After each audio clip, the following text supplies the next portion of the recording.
દાહોદ નળ સે જળ યોજના હેઠળ વાસ્મા કચેરી દ્વારા અને પાણી પુરવઠા વિભાગની તદ્દન બેહદ નિષ્કાળજી જોવા મળતી માહિતી મુજબ દાહોદ જિલ્લામાં માનનીય વડાપ્રધાન નરેન્દ્ર મોદી સાહેબની જાહેર સભામાં દાહોદ જિલ્લાના લોકોને વળશે જળ યોજના દાખલ કરી અને પીવાના ચોખ્ખા પીવાના પાણીની સુવિધા ઉપલબ્ધ કરી 2 વર્ષમાં આ યોજના સફળ બનાવી અને તમામ લોકોના ઘર ઘર સુધી નળ કનેક્શન આપી ઘર ઘર સુધી પાણી આપવાની વાત જાહેર મંચ પરથી કરવામાં આવી હતી, પરંતુ પાણી પુરવઠા વિભાગ અને વાસ્મો કચેરી દ્વારા તેનું ચુસ્તપણે પાલન કરેલું જોવા મળતું નથી. પૂર્વ પટ્ટીમાં આવેલ ઘણા ગામોમાં હજુ સુધી ઘર ઘર નળ કનેક્શન આપવા જોઈતા હતા તે ન આપી ગામડામાં ઘણા ઘરો નળ કનેક્શન વગર રહી જવા પામેલ છે. જવાબદાર અધિકારીશ્રીને ધ્વનિ સંદેશથી પૂછપરછ કરતા તેમના દ્વારા સ્પષ્ટ બાકી રહેલ કનેક્શન આપવાની ના પાડતા જોવા મળે છે અને અરજદારને ઉડાઉડ જવાબો આપતા હોવાનું જાણવા મળે છે અને જો બિલ્લી કુત્તે કો માર જેવી પરિસ્થિતિ જોવા મળે છે અને આ અંગે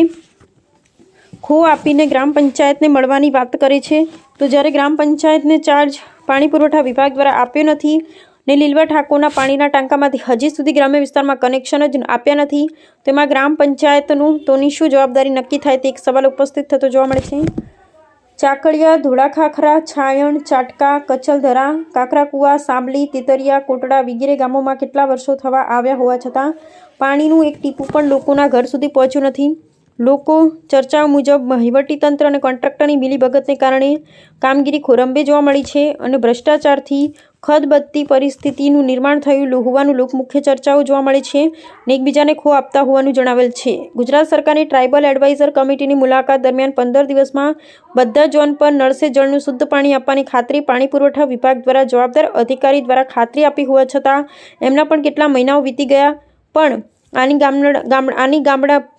પાણી ગામડાના આદિવાસીને આજ દિન સુધી મળતું જ નથી, જે સત્ય હકીકત છે. બાકી રહેલા ઘર કનેક્શન માટે પાર્ટ 2માં આપવાની વાત થઈ હતી, પરંતુ ઝાલોદ તાલુકા પાણી પુરવઠાના એન્જિનિયર દ્વારા એ વાત નકારી કાઢી હતી.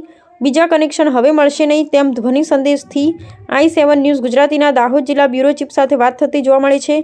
તો શું હવે વહીવટીતંત્રના ભૂલને કારણે બાકી રહેલા કનેક્શન હવે નહીં મળશે કે પછી સબ સલામતના ગાણા ગાતા રહેશે તે જોવું રહ્યું. આમ 3 વર્ષ નળ કનેક્શન આપી આજ દિન સુધી પીવાનું શુદ્ધ પાણી લોકો સુધી પહોંચાડવામાં આવ્યું નથી. બીજી બાજુ દાહોદ જિલ્લાની નજીક આવેલો મહીસાગર જિલ્લામાં નળ સે જળ યોજના ભ્રષ્ટાચારના પડઘમ શાંત પડ્યા નથી, ત્યારે દાહોદ જિલ્લામાં પણ મહીસાગર જેવી સ્થિતિ સર્જાય તો નવાઈની વાત નથી. રિપોર્ટર શ્રીકાંતભાઈ કે વહોનિયા.